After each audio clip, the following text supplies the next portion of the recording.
Halo Mas Bro dan Mbak Bray. Selamat datang di cerita misteri malam ini. Saya akan membawakan sebuah kisah misteri dari seseorang yang bernama Ipung. Langsung saja ke ceritanya. Perkenalkan, namaku Ipung. Aku adalah anak terakhir dari 5 bersaudara.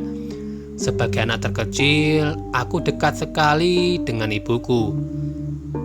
Ibuku sudah meninggal ketika aku baru berusia 6 tahun.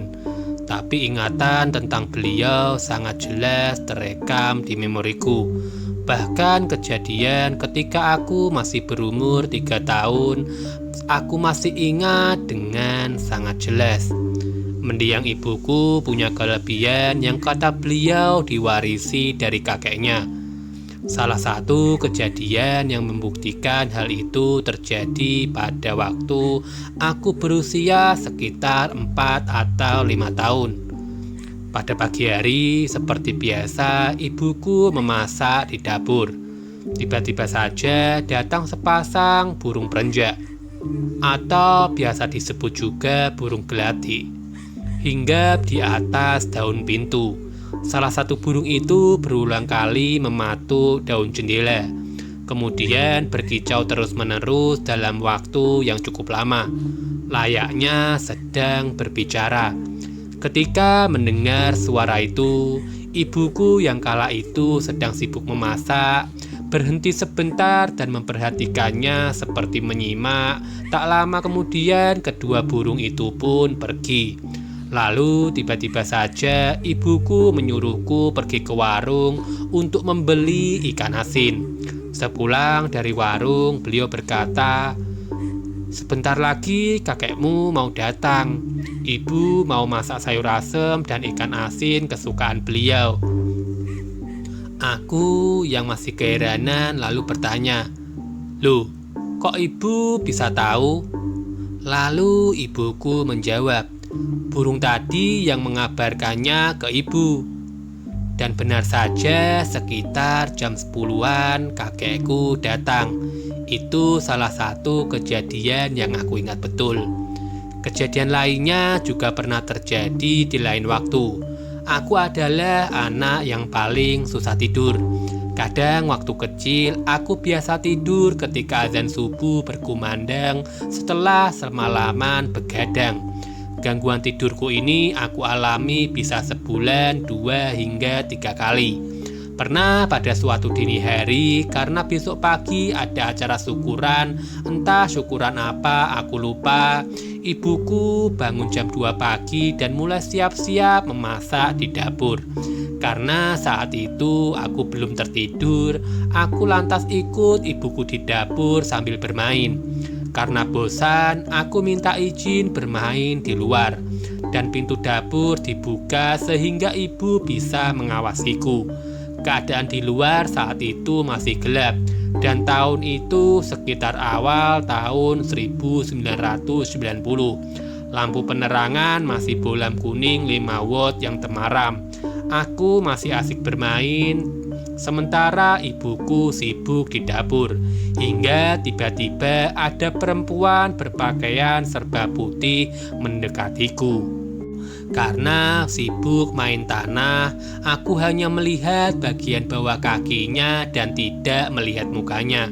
Yang aku ingat, dia dengan suara yang agak serak berkata dalam bahasa Jawa yang artinya, "Ayo nak, ikut denganku, nanti semua keinginanmu akan kupenuhi."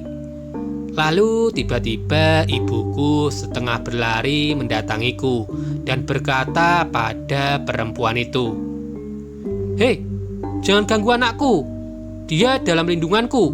Pergi atau kuusir dengan paksa." Dan entah bagaimana perempuan itu tiba-tiba saja menghilang dari pandanganku. Suatu hari ibuku mulai sakit. Burung perenjak yang dulu hanya datang sesekali untuk mengabarkan sesuatu, kini hampir tiap hari datang. Dan kicaunya entah menurutku tidak riang seperti hari-hari biasanya. Biasanya burung-burung itu datang ketika pagi dan sore hari. Bahkan ketika ibu dirawat di rumah sakit terbesar di kota Jogja, kedua burung itu selalu datang mengetuk-ngetuk jendela kaca kemudian berkicau.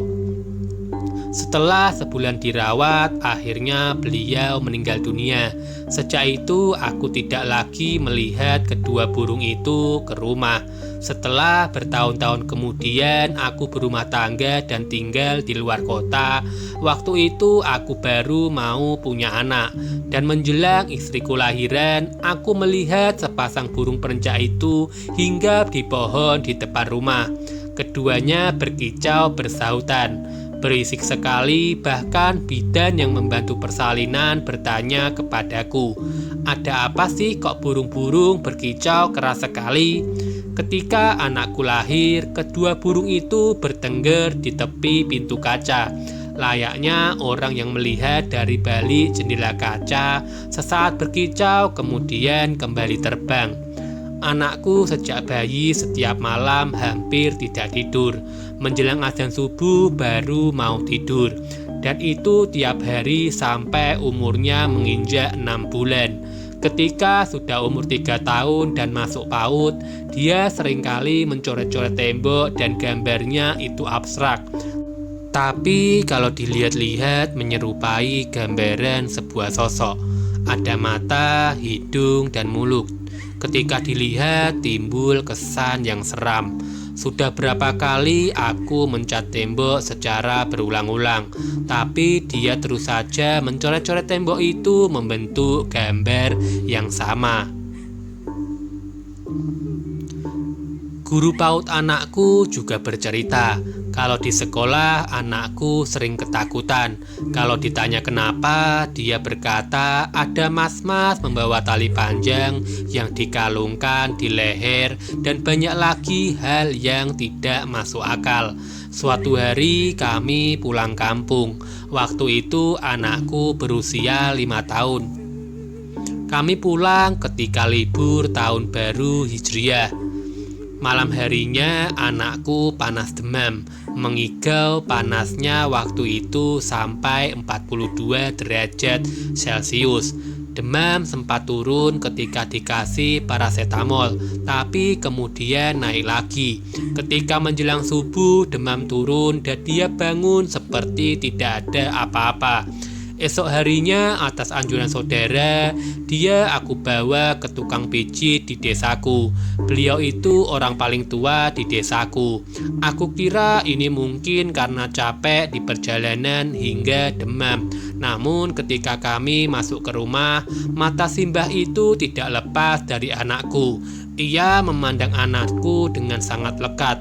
Sebelum dipijit, beliau berkata, "Anak ini mewarisi kemampuan hebat neneknya, dan karena raganya tidak mampu mengimbangi kekuatan yang diwariskan, maka dia sering sakit-sakitan."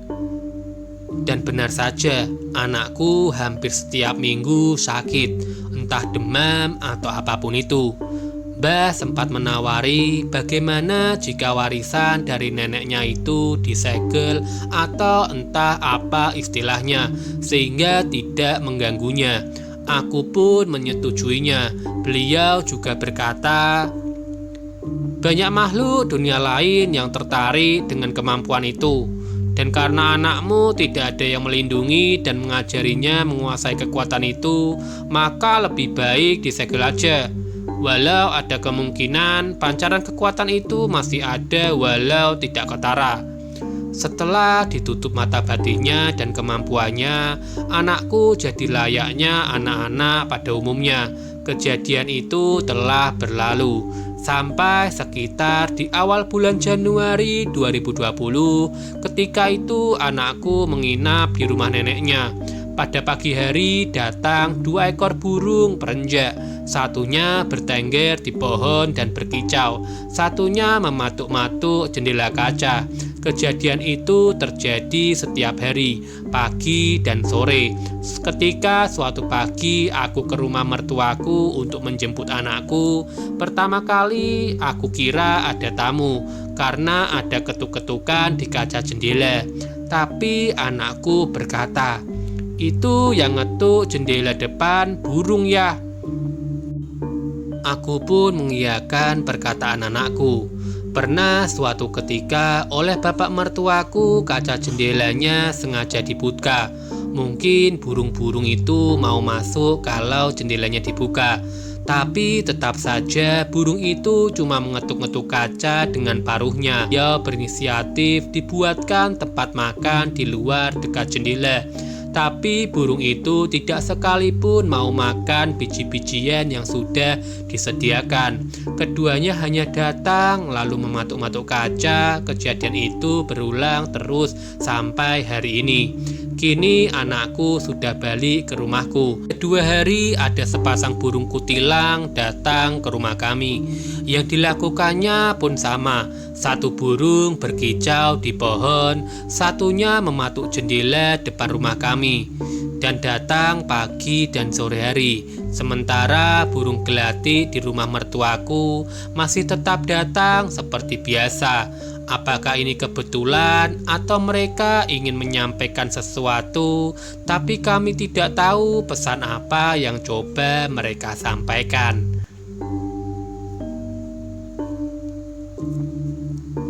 Sekian cerita misteri dari salah satu narasumber. Nantikan selalu cerita misteri selanjutnya. Tentu saja di channel kesayangan kita semua ini, hore-hore Bahagia Gaming. Jangan lupa klik tombol subscribe dan nyalakan lonceng. Akhir kata, salam ketakutan.